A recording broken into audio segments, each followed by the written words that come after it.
So we're going to go ahead and get started. Good morning, everyone. So early, I know.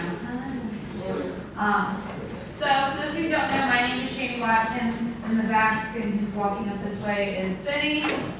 We're going to do a presentation today. For those of you who have been through this before, you know there's nothing really sexy and fun about this. It's just policy and information that you all have to know. So we're going to go ahead and get started. So today you will be seeing this presentation. Well, in years past, we've done it online, or not online, I'm sorry.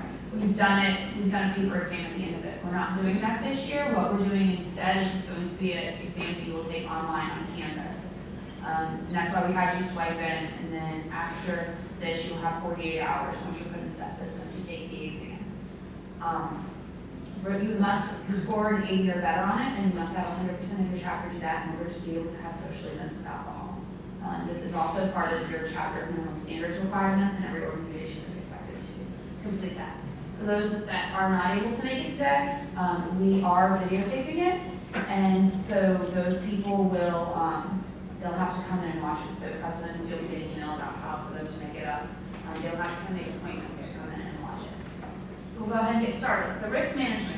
What is risk management? It's the process of considering the potential risk to the student and or the college, and then identifying ways to either avoid the dangerous activities either by adjusting the behaviors in which you are doing or eliminating the behavior altogether. So negligence, it occurs whenever you have a duty to another person, you breach that duty, and another person suffers harm because of your inaction. So an example of this would be if you host a pool party and someone is injured. It can be proven that the injury was due to failure for you to provide safeguards, such as providing a lifeguard, and this is known that is associated risk with this activity. So you would want to make sure you're doing that to have proper safeguards in place.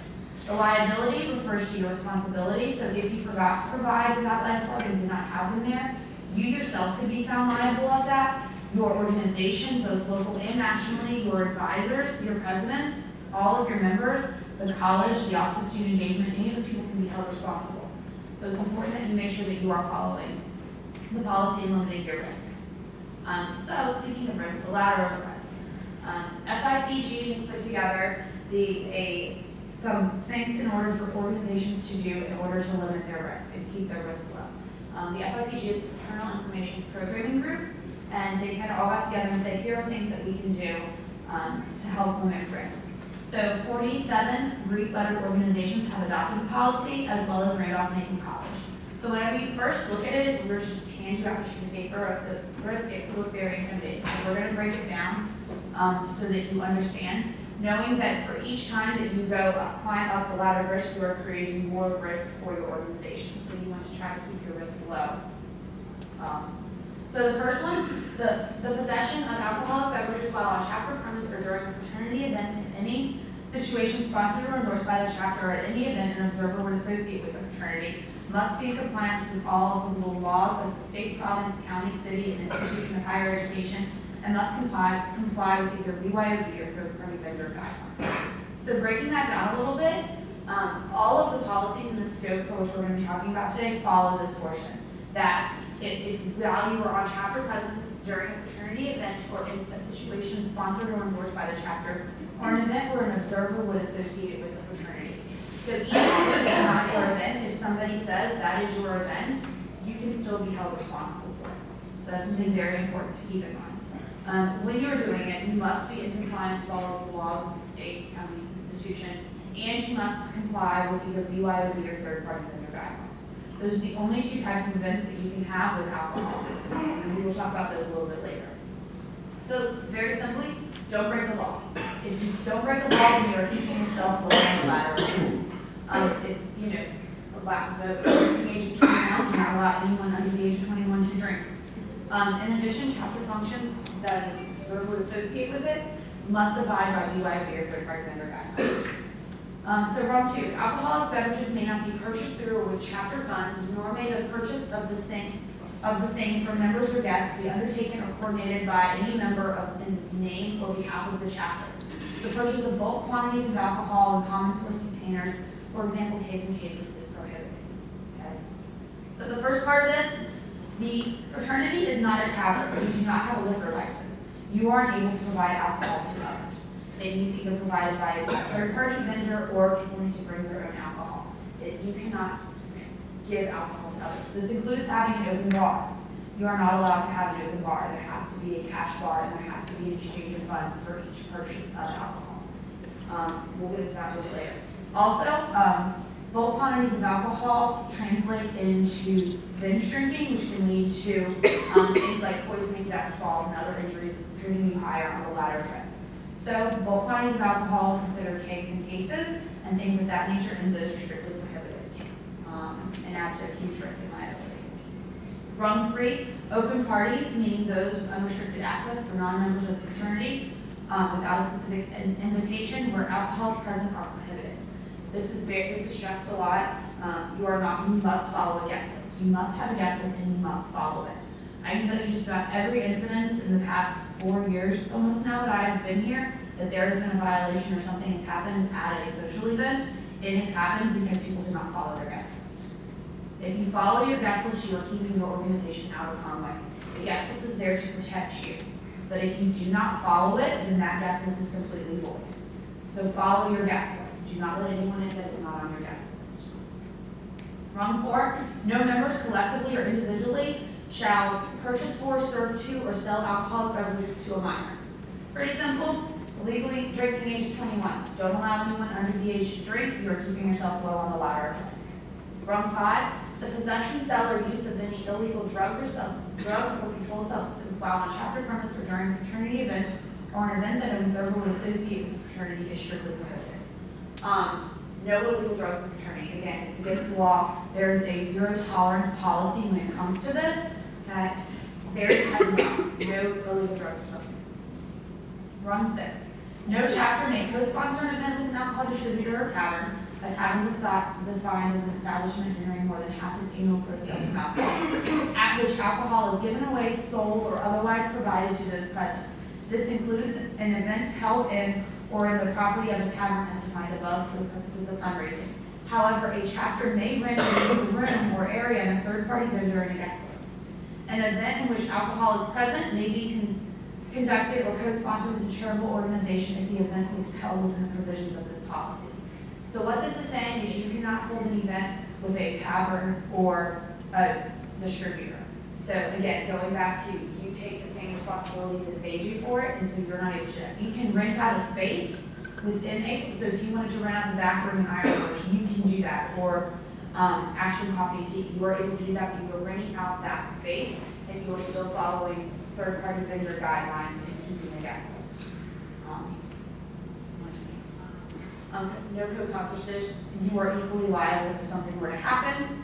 Rung 7, no chapter may co-sponsor or co-finance or attend or participate in function where alcohol is purchased by any of the host chapters, groups, or organizations.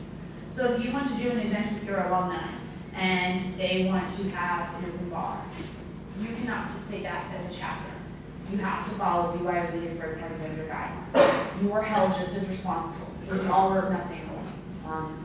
So you have to make sure that when you have those events and it doesn't just have to be your event, if it is associated with you, then you can also be held responsible. Rung 8, all recruitment or rush activities associated with any chapter will be non-alcoholic. No recruitment or rush activity associated with any chapter will be held or in conjunction with alcohol distributor as defined in this policy. So dry recruitment. All of your recruitment events must be dry. There's a number of reasons for this. One of them being that people make dumb decisions when they're drinking. You don't want them joining your organization to be one of them. Also, a lot of our new members that we get are under the age of 21, so you're just that's against the law. So no alcohol during recruitment events. No member or pledge, associated new member, or novice shall permit, tolerate, encourage, or participate in drinking games. The definition of a drinking game includes, but is not limited to, the consumption of shots of alcohol, liquor, or alcoholic beverages that the practice of consuming shots equating to one's age, beer pong, century club, dares, or any other activity which involves or encouraged related to the consumption of alcohol. Drinking games lead to binge drinking, which leads to high risk. So no drinking games of any sort are allowed. No alcohol shall be present in any pledge, association, member, novice program, activity, or ritual of the chapter. This includes, but is not limited to, set activities. So all events during the new member process must be dry as well. You cannot have alcohol at member events. So we're going to just recap real fast. Things to keep you low on the ladder of risk and to keep your organization out of trouble. Don't break the law. It's a big one. Don't break the law and follow college policies. 2, the fraternity does not provide alcohol to organizations. 3, know who your guests are. Make sure you are following your guest list. And finally, no alcohol during the joining process at any time. If you remember these 4 things, you can keep yourself low on the ladder of risk. You will do good. So the social host policy is a policy that is in place for any event in which alcohol is served. If your organization also has a policy, then you want to follow the one that is the most stringent. So if our policy states that you can have 4 times the number of members on your guest list. If your organization says that you can have 5 members, then you follow our policy. If your organization says that you can have 3 members, then you follow your organization's policy. So this is the college policy. So the scope in which you would use the social host policy is any event that involves the possession, sale, or consumption of alcohol that takes place in an organization premise, organization event, or one that a reasonable observer would associate with the organization. During these events, you must comply with all laws and follow either BYOB or third-party vendor guidelines. If the event is not at your house or on your chapter permit, you must have a third-party vendor event. If it is outdoors, you must have a third-party vendor event. The only time you can do BYOB is if it is at your house. So event guidelines. Registration for all events, unless otherwise noted, are due by noon on Monday the week of. So if your events are Thursday, Friday, or Saturday, all events must be in by noon on Monday. No exceptions. During this, you must include the guest list, and then depending on the type of event, depends on if there is additional documentation that's needed. You are able to have events Thursdays from 6 to midnight, Fridays and Saturdays from 6 to 2 a.m., but only 4 hours during that time. If you would like another time, it must be approved by the Assistant Dean of Students, who is James McGee. Your event can last no longer than 4 hours, and organizations cannot hold more than 1 event per day. There are a few exceptions to this, and those also have to be approved from James. So guest lists, again, guest lists are a huge deal. They are due at the time of registration. You can make corrections and edits to your guest list up to noon the business day before the event. After that point, you are not allowed to make corrections and updates to your guest list anymore. It can be no more than 4 times the amount of members in your organization, and we base your roster off of who you have listed in the buzz. That is the official roster for the organization. And you should keep a copy of your guest list at the door and check people off at all times of your event. Event access, again, can't stress this enough, no open parties. You must have everyone's name listed on the events. The organization is responsible themselves for monitoring and controlling action and controlling access at the event at all times. Access should never be granted to anyone who is already intoxicated. You want to keep your organization protected. Even if they are on your guest list, you have the right to not allow them into the event because you're working out with your organization. And then depending on the event, additional security may be required, and that would be a condition of approval for the event. Publicity, if it is an event with alcohol enclosed, you are not allowed to publicize it in any way. Event signage, signs that must be prominently displayed at BYOB and third-party vendor events. Our non-alcoholic beverages are available and provided locations of said beverages. It is illegal for persons 21 years of age, years old to consume alcohol or possess alcoholic beverages, and violators will be subject to college policy, state, or criminal action. So Betty's going to talk about BYOB events now. So the themes, all event themes should be common sense and appropriate. We don't want to end up on the news. We don't want the country hating us because you know that we do. Twitter, Facebook, you wake up the next day and your chapter's ruined. Event themes should not be disrespectful or degrading. Again, we don't want to end up on the news or anything that's going to try to bounce out off you as fast as possible. So college students aren't ready for any lawsuits or negative media attention. So we don't want anything like that. Professional themes will be adjudicated by IFC or Penthouse. So again, you have to think or ask, is this offensive or is this bad? Don't do it. Entrance, so have one well-lit entrance. So one entrance in, you should have multiple exits out, just in case a fight breaks out, fire or something. New members are prohibited from door duty. Don't have your young classmen, your new freshmen, new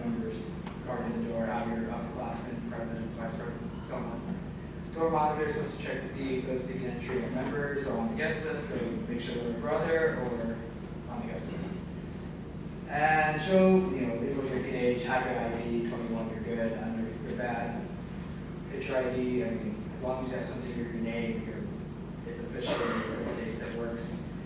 If you're a guest, not a student in RMC, they have to register for campus safety, so talk to Dean Hall, one of the officers, Will Kiley, have them put onto the list. Guest name is check off once they've entered, so this is easy, just check off the name, check off if you're a brother, check them off, whatever, make everything perfect in case anything should happen. We have your list, it's easy, but that's over. And several exits must be available just in case. Guest list. The invitation guest list with all the names of members should be generated for each function. So social events should not be open to the entire population, so don't invite all. The guest list should be submitted for the social event. The business day, noon of business day before, so you have a party Friday. Thursday at noon is the last time you can submit to change anything with the business. Wristband, so if you're over age, have a wristband. It signifies you can drink, you bring liquor, alcohol. Individuals checking alcohol and event must also receive a hand stamp in each hand, so each hand, wristband, just making sure everyone knows exactly who could drink and who can't. The individual's name should be checked in, off, again, just make sure everything checks off, names match. Members and guests who are not of legal drinking age or do not bring alcohol do not receive a wristband, only those who do bring drink. Punch card, so I have a punch card, name, birthday, type of alcohol, type of event, a date of event, theme, location, to punch up 6 holes, so you know how much you're drinking. If you're 6, you're done. If you 5, you have 1 more. Punch cards, it's the easiest way to tell who's drinking, who's not. In case anything happens, if James happens to go by, or one of us on call has to come to your house, these things that they have to be followed, just don't make so much for you. Punch cards, I'll collect at the exits and before your guests leave, and examples of your card must be part of your registration material. Types and amounts, so a maximum of 6 12-ounce cans. We all know how big cans and bottles are. All the soda, juice, flavored water. You get as much non-alcoholic beverages, food as you want. Obviously, you want people to store-ish. No kegs, no common source containers, none of the stereotypical punch bowl. Don't have an open container because you know what people can put into it, you don't know what's in it. If it's closed, it's seal that, I'm safe, I can drink it. No squeeze bottle, beer bombs, party balls, use common sense. No beer, wine, alcohol for common use in the member's room, so I can't go to someone's room and see that again, a giant punch bowl or a cake or something in there. No bottles except for wine coolers, and those are going to be poured into cups. And then no shots, no activities. Food, so have all the food you want, all the non-alcoholic beverages you want, soda, water, pizza, whatever is easy for you guys. Just put it on the table in the corner or make it, obvious this is the place you go to. If you're not feeling great, or you need to start work, you need to get home, go to this table, eat. And cans, plastic bottles, again, if they're close to you, you can't really tamper with them. During the last 45 minutes of the event, so if you end at 2, you should start winding up at 1:15. 45 minutes, you end at 2, everything works out. And this should be a new wave of food, non-alcoholic beverages, so like a second wave, just to make sure everyone gets what they need inside of it. And just start winding down 45 minutes before. Event monitors and security, so again, we prefer and need you to have upperclassmen. We can't have a freshman guarding the door. If you guys are overwhelmed, you can outsource, get RMC events, maybe do it for a living, so they can do it very well. Monitors not to consume alcohol during the event. There must be 2 door monitors, 2 people giving out alcohol, and 1 contact person available at all times. 1 person cannot double up on these jobs, so I can't say I'm one doing all 5 of these positions. You have to have 5 different people for all of these. No one may serve, so no, you can't spread yourself thin. There should be 1 civil monitor for every 20 guests. So again, however big your chapter is, that's how many guests you have. If hired security is not used, monitors must regulate behavior, notify campus safety when needed. So if you have those set members in your fraternity, exec board members, whatever, make sure people know who they are, make sure they're ready. If you need to call campus safety or even national police, just make sure people know who they are. Monitors should be older members again, and anyone giving out alcohol should be 21 years old. Silva monitors, ID checkers, people giving get alcohol, they all must be wristband trained, this is what this is. And you can't change during, after, whatever, during the event, so I can't say I'm gonna do it and then halfway through say, no, hey, John, you're gonna take over, you can't do something like that. Chapter president, social chair should remain sober during the social event so they can, along with monitors, ensure everything is maintained. So like my chapter, a couple of our executive board members are always the word security on our shirts, so we know who it was. The president's never drank, first manager chair never drank. We just need to make sure we get reliance on them. It doesn't look as great when you're talking to the police and vodka's just coming out of your breath. They're not going to take you seriously. Monitors have the right to deny access to anyone in events. That's your job. I mean, I didn't like it doing as vice president. We get out on our list and we gave up handwritten letters. We present the letter. I'm not going to put you in the monitoring personnel are not present. You just have to have, you're going to have the possibility of your party being closed. So again, if I get called and I can just walk in and no one sees me, that's going to be a red flag. Or if James walks by or something, just make sure you have someone at the door at all times. Again, one centralized location for all your food, water, non-alcoholic drinks. No other location, not in private rooms. The holding tank should serve as a cooling area for alcohol. So the example is a large rubber trash can filled with ice. So if you want to buy a clean trash can, plastic bag filled with ice, your drinks, there's one location. It's right there for everyone who brought alcohol. That's your punch cards. And alcoholic beverages must be free presented. So again, you have your table, you have some fancy display, water or something. Make sure people know where it is, how to get to it. Anyone who wishes to get alcohol, present the punch cards, show your hands, stamps, wristband. The service monitors do not serve anyone who's intoxicated, so if you're falling over or I just saw you throw up outside, I'm not going to serve you. Only one beer, wine cooler may be acquired at a time, no double fisting, so once you're done, I can give you another one, so on and so forth. And leftover alcohol could be picked up the following day if not discarded. So third-party vendor events are any event that you have the alcohol that is not inside your house and is outdoors. It is also the most effective way of transferring liability away from your organization. So again, there should be a theme for this event. You must have one well-lit entrance. Door monitors, they're checking to make sure that people are on the guest list. You must show proof of age in order to get a wristband. For third-party vendor events, everyone who is over the age of 21 gets a wristband. Okay? If it is a BYOB event, those who brought alcohol and are over the age of 21 get a wristband. But at third-party vendor events, everybody over the age of 21 gets a wristband. If you need to get wristbands, the Student Engagement Center, we have plenty of wristbands. Please come talk to us. We will be happy to make sure that you have those. Once the guest enters, their name is checked off the list and several exits must be made available.